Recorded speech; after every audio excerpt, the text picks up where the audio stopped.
ఇవాళ రేపు 2 రోజుల పాటు కూడా భారీ నుంచి అతి భారీ వర్షాలు కురిసే అవకాశం ఉంది. అయితే దీనిపైన జీహెచ్ఎంసీ అధికారులు కూడా అప్రమత్తమయ్యారు. వర్షం పైన జీహెచ్ఎంసీ ఆఫీస్ నుంచి మరిన్ని వివరాలు మా ప్రతినిధి రాముడు మనకు అందించడానికి సిద్ధంగా ఉన్నారు. రాముడు. హైదరాబాద్ నగరంలో ఉదయం నుంచి కూడా అంటే తెల్లవారుజాము నుంచి కూడా అనేక ప్రాంతాల్లో వర్షం కురుస్తుంది. అనేక ప్రాంతాల్లో మోస్తారుగా వర్షం పడుతుండగా మరికొన్ని ప్రాంతాల్లో మాత్రం ముసురు పడుతున్నటువంటి పరిస్థితి ఉంది. అది కొన్ని సమయాల్లో ఎక్కువగా వస్తుంది, మరికొన్ని సమయాల్లో తక్కువగా. కానీ మొత్తం వాతావరణం అంతా కూడా ఈ విధమైనటువంటి వర్షం పడేటువంటి వాతావరణం ఉంది. అనేక ప్రాంతాల్లో రోడ్లపైన నీళ్ళైతే కొన్ని ప్రాంతాల్లో ఎక్కువ వర్షం వచ్చినటువంటి ప్రాంతాల్లో నిల్చున్నాయి. మొత్తం వెట్ వాతావరణం అయితే నగరంలో ఉంది.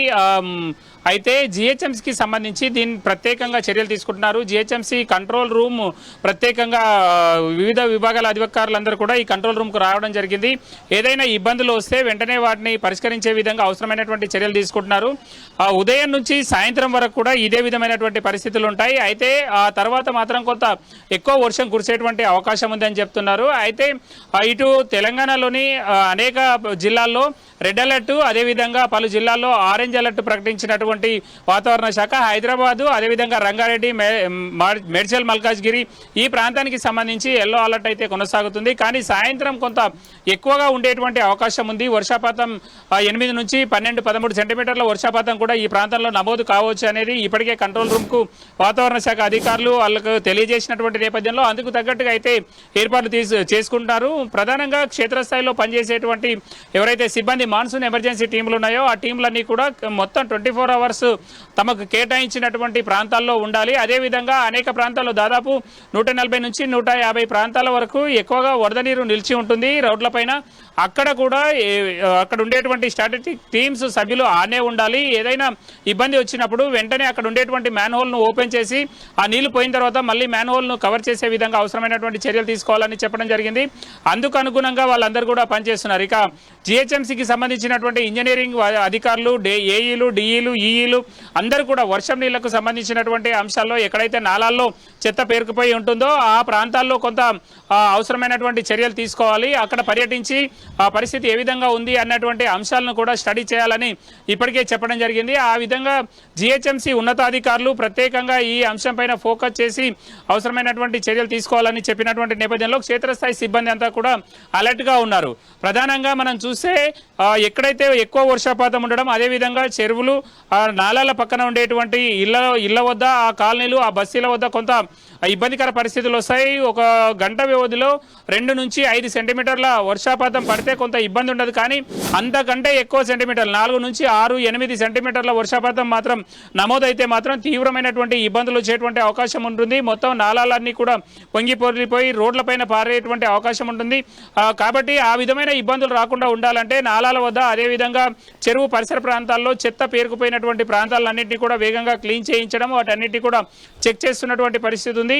ఈ మాన్సూన్ ఎమర్జెన్సీ టీములు కూడా ఏదైతే తమకు కేటాయించినటువంటి ప్రాంతాలు ఉన్నాయో ఆ ప్రాంతాల్లో ఉండేటువంటి క్యాచ్ పిట్స్, వర్షం నీరు వెళ్ళేటువంటి నాలాలు, ఆ క్యాచ్ పిట్స్ ఉంటాయో వాటిలలో ఎలాంటి చెత్త లేకుండా, అదేవిధంగా మట్టి ఇరుక్కోకుండా ఉండే విధంగా క్లీన్ చేయాలని డిసైడ్ చేశారు. దాంతో వచ్చినటువంటి చినుకులు వచ్చినట్టుగా వరద అంతా కూడా అందులో వెళ్ళిపోయే విధంగా అవసరమైనటువంటి చర్యలు తీసుకోవాలని కూడా క్షేత్రస్థాయి సిబ్బందికి అలర్ట్ చేయడం జరిగింది. ఇక వీటితో పాటు డిఆర్ఎఫ్కు సంబంధించినటువంటి వాళ్ళు అందరూ హైడ్రా కూల్చివేతల సందర్భంలో ఎక్కువగా అక్కడ ఉంటున్నారు. కాబట్టి ఈ వర్షం పడుతున్నటువంటి సందర్భంలో ఆయా ప్రాంతాల్లో ఉండేటువంటి డిఆర్ఎఫ్ టీములు కూడా వర్షానికి సంబంధించినటువంటి పనులపైన అలర్ట్గా ఉండాలని వాళ్ళకు కూడా ఆదేశాలు జారీ చేయడం జరిగింది. అందుకు అనుగుణంగా వాళ్ళు ముందుకెళ్తున్నటువంటి పరిస్థితి ఉంది. ఇక స్ట్రీట్ లైట్స్తో పాటు విద్యుత్ శాఖకు సంబంధించినటువంటి అధికారులు కొంత గాలులు కూడా ఎక్కువగా వస్తాయి. 30 నుంచి 40 కిలోమీటర్ల వేగంతో గాలులు వస్తాయి. కాబట్టి ఆ సందర్భంగా విద్యుత్తుకు అంతరాయం కలిగేటువంటి ప్రాంతాలను ఏవైతే ఉంటాయో బ్లాక్ స్పాట్స్, ఆ ప్రాంతాలను గుర్తించి అవసరమైనటువంటి చర్యలు తీసుకోవాలని చెప్పారు. అదేవిధంగా స్ట్రీట్ లైట్స్ అంటే ఎలాంటి ఇబ్బంది లేకుండా, వర్షం పడ్డప్పుడు ఇంకా కొంత ఇబ్బందికర పరిస్థితులు ఉంటాయి కాబట్టి అవన్నీ కూడా ఆరిపోకుండా ఏదైనా రిపేర్స్ ఉంటే వాటిని వేగంగా చేయాలని ఇక్కడ స్ట్రీట్ లైట్స్కు సంబంధించినటువంటి వాళ్ళకి చెప్పారు. వీళ్ళతో పాటు హుస్సేన్ సాగర్ కానీ, అదేవిధంగా సరూర్ నగర్, ఈ మేజర్ చెరువులు ఉండేటువంటి మీరాలాండ్ ట్యాంక్, ఈ మేజర్ చెరువులు ఏవైతే ఉన్నాయో ఈ చెరువులు ఉండేటువంటి పరిసర ప్రాంతాల్లో ఉండేటువంటి పబ్లిక్ను కొంత అలర్ట్ చేసే విధంగా కూడా అవసరమైనటువంటి చర్యలు తీసుకుంటారు. మొత్తంగా అయితే జిహెచ్ఎంసీ కంట్రోల్ రూమ్ నుంచి ప్రతి అంశాన్ని స్టడీ చేస్తూ ఏమైనా ఇబ్బందులు వస్తే వెంటనే ఆయా విభాగాల అధికారులకు క్షేత్రస్థాయిలో ఉండేటువంటి వాళ్ళకు తెలియజేసే విధంగా అయితే చర్యలు తీసుకుంటున్నారు. ముఖ్యంగా ఇందులో విద్యుత్ శాఖ, ట్రాఫిక్, పోలీస్ డిపార్ట్మెంట్ ఈ విధంగా ప్రత్యేకంగా ఒక కోఆర్డినేషన్తో అయితే ముందుకెళ్తున్నటువంటి పరిస్థితి ఉంది.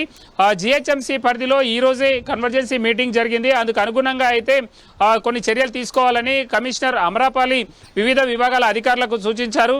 మొత్తంగా చూసినప్పుడు వచ్చేటువంటి వర్షాల నేపథ్యంలో ఒకవేళ భారీ వర్షాలు వచ్చినా కూడా ఎలాంటి ఇబ్బందులు లేకుండా అవసరమైనటువంటి చర్యలు తీసుకోవాలి. ఏదైనా సిటిజన్స్ కు ఇబ్బందులు వస్తే 24/7 call centre GHMC call centre కు ఫిర్యాదు చేయవచ్చు. అదేవిధంగా ఆయా ప్రాంతాల్లో ఉండేటువంటి జిహెచ్ఎంసీ కార్యాలయాల్లో కూడా ఫిర్యాదు చేయొచ్చు అని అధికారులు సూచించారు. అందుకు అనుగుణంగా జిహెచ్ఎంసీ సిబ్బంది అంతా కూడా అప్రమత్తంగా ఉండే విధంగా జిహెచ్ఎంసీ ఉన్నతాధికారులు చర్యలు తీసుకుంటున్నారు. సంధ్య. రైట్ రాముడు.